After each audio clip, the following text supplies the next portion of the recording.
За баярлалаа.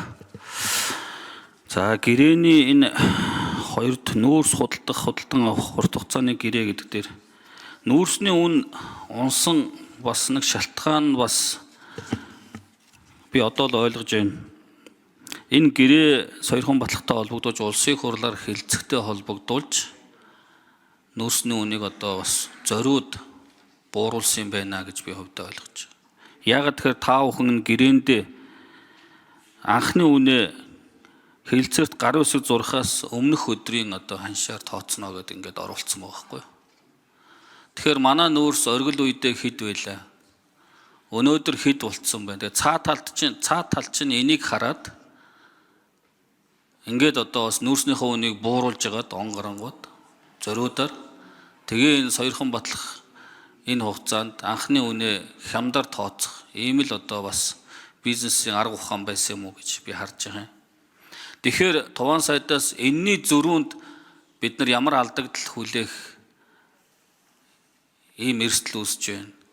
Зүгээр дундаж оны өмнө өгжсэн үнээрээ энэ гэрээг хийсэн бол анхны үнэ тооцсон бол гэтэл өнөөдөр нүүрс чинь 70-80 руу ороод ирсэн байна. Энийг анхны үнэгээ тооцвол энэ хоорондын зөрүүнөөс бид нар ямар хэмжээний алдагдал үүрхээр байна вэ? Энийг тооцож үзсэн үү? Энийг нэг та хариулж өгөөч. Хоёрт энэ гашуун сухат бол одоо яг үндсэндээ өнгөрсөн одоо 4 жил чинь 2 жил гаруй ковидтэй байсан. 1000 гаруй одоо жолооч нар үндсэндээ энэ 2 жилийн эдийн засгийн хүндрэлийг авч гарсан. Улс орныг тэжээсэн. Тэр энд ерөөсөө энэ гэрээний хажуугаар энэ жолооч нарын асуудал ерөөсөө яригдахгүй. Цаашдаа ер нь энэ жолооч нарын хувь заяа яах вэ? Энд чинь өчнөө олон хоног ар гэрээсээ хол машины кабин дотор байгаль цаг агаарын эрүүл мэнд амь насны ч гэдэг юм уу маш эрсдэлтэй нөхцөлд ажиллаж байгаа энэ жолооч нарын асуудал байна. Эдгээр ер нь одоо би бол ойлгоно 1.9 жилийн дараа бол ажилгүй болох юм байна л гэж ойлгож байгаа зөв үү? Энэ жолооч нарын хувь заяаны асуудлыг одоо цаашд яаж харж үзэх вэ гэж. Төмөр зам ашиглалтанд орсноор энэ өмчлөл нь хэний өмчлөлт байх юм? Цаашдаа ашиглалт нь хэн хариуцж явах юм? За дөрөвт би бас мөнх хойсглон гишүүнтэй бас та ойролцоо асуулт асуух гэдэг хариуцлагын асуудал. Сая Алтан гэрэл сайдын хариулж байгаагаар бол үндсэндээ тэгээд хүн хэлцэх хугацаа дууссан гэдгээр хариуцлагын асуудал ингээд дуусгаж байгаа байна л да. 15 жилийн хугацаанд бид нар энэ төмөр замыг ашиглалтанд оруулсан бол Монгол улсын эдийн засагт говийн бүсийн одоо байгаль орчны экологид гээд олон талын одоо давуу байдлыг гэдэг юм уу ашигтай байдлыг хүртэх болцоо боломж байсан. Төрөнд бас одоо нэр бүхэн хүмүүсийг нэр усаар нь дурдж шиг л. Магадгүй би бас энэ дотор тэр одоо гацаасан хүмүүсийн мэрсэр зарим нэг нь сууж байгаа гэж ойлгож байгаа. Тэгээ ингээд чимээг өхөн сууж байгаад хариуцлагаас мултрах нь л дээ. Тэгээ огт хариуцлагын асуудал яригдахгүй юм байна гэж ойлголоо. Энэ дээр нэг хариулт тайлбар өгөөч. Ийм 4 асуулт. За энэ үнэтэй холбоотой асуудлыг би бас дахиж сандаг очрог гишүүний асуултанд хариулъя. Бүр заалтуудаар нь уншиж өгье.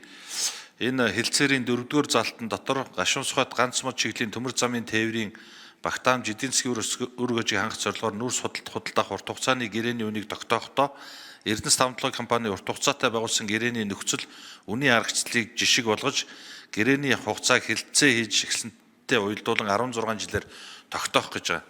Энэ дээр ерөөсөө өчигдрийн үн энтер гэсэн өмнөх өдрийн үн мөн гэсэн үг өгүүлбэр ерөөсөө байхгүй.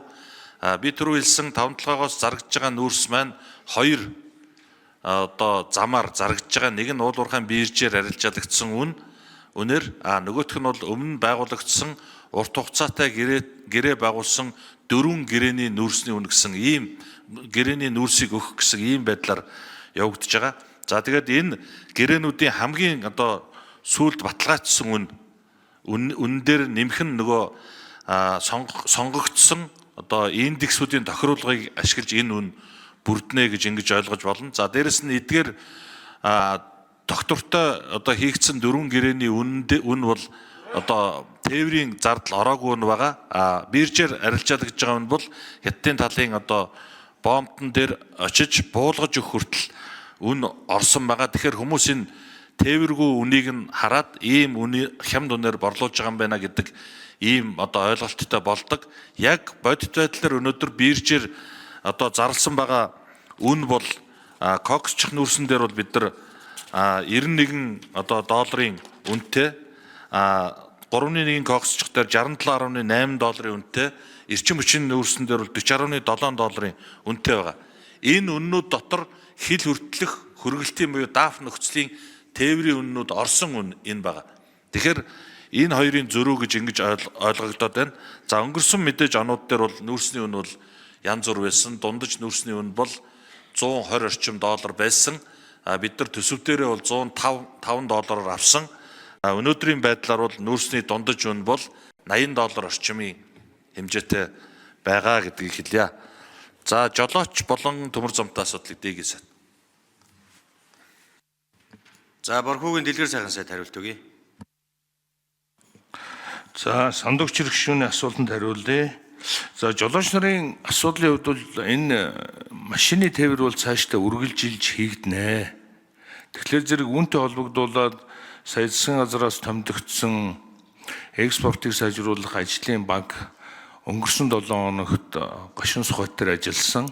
Энэ ажиллах хугацаанд бол мөн жолооч нарын нийгмийн асуудлыг шийдэх төр бол нэлээдгүй одоо анхаарч засгийн газраас өгсөн чиглэлийн дагуу жишээлбэл одоо хайрхан баг дээр одоо суурьшлийн бүс байгуулах, ялангуяа одоо тэнд ажиллаж амьдарж байгаа одоо уурхайн ажилчдаас эхлээд төмөр замын ажилчид мөн жолооч нарыг одоо орон сууцчлуулах, цэцэрлэгтэй болгох хүүхдүүдийг нь мөн дээрэс нь одоо эмнэлэг байгуулах гэд энэ асуудлуудыг бол бид газар дээр нь яриад ирсэн.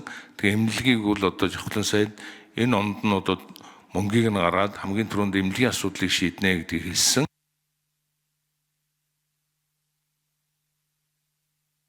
За дэлгэр сайхан сайд гүйцээж хариулъя. За энэ 5 төмөр замыг барьж явах энэ төсөв дотор бол 5 төмөр замын ажилчдын байрыг барих 17 сая доллар байгаа гэж ярьж байгаа. Одоо энэ мөнгөөр бол бид аль болохоор одоо төмөр замын ажилчдын байрыг барьж суурьшлийн бүсийг өшөө илүү болгоно гэж. За төмөр замын хувьд бол өмчлөл нь бол хэнд байх юм бэ гэж. Өмчлөл нь бол 5 толгой компанид одоо байна. За энэ төмөр замын ашиглалтыг бол Монголын төмөр зам менежментийн хийж явна. Мэргэжлийн компанийн хувьд бол ингэж засгийн газар шийдсэн. Цаашдаа бол төмөр замын арчилт хамгаалалт, ачаа тээвэр бүх асуудлыг бол Монголын төмөр зам шийдэж явна гэдгийг хэлье.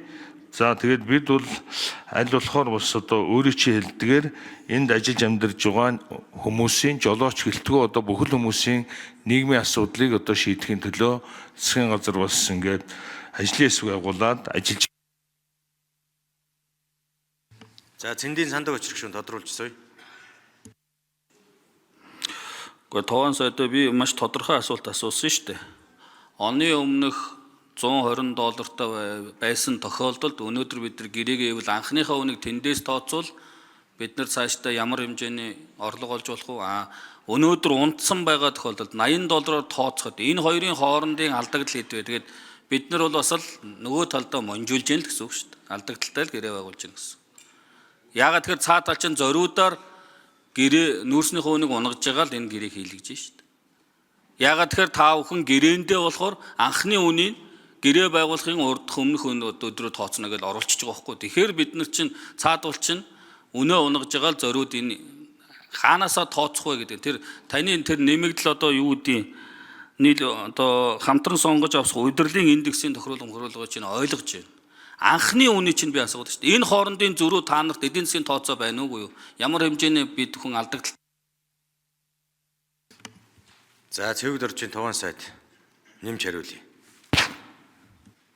За энэ үн бол одоо дэлхийн худалдааны дайн Трамп тарифтай холбоотойгоор бүгд нарт хятад улсын экспортын гангийн бууралтай холбоотой үнийн үн л та. Энэ манай энэ гашуун сухад ганц өмдний хил холболтой унж байгаа үн биш ээ. Бүгд найрамд Хятад улс жилдээ 4 орчим тэрбум тонн нүүрсний хэрэглээтэй ийм улс. Манайхаас орж байгаа энэ одоо 80 сая тонн бол энэ одоо хэрэглээний ердөө 2%. Тэгэхээр манайд зориулаад бусад бүх хүнээ унгана гэдэг ойлголт бол байхгүй. За анхны үн гэдэг үн бол одоо хөдөлдөг үн. Энэ бол нэг тогтоочсон үн биш. Өмнөх өдрийн үн гэсэн ойлголт байхгүй. Олон улсын практикт бол энэ нүүрсний худалдааг урт хугацаанд тогтвортой байдлаар хийдэг. Яг өнөөдрийн байдлаар харах юм бол энэ урт хугацааны гэрээнүүдийн үн биржийн үннээс өндөр байгаа гэдгийг танд хэлье. Баярлалаа.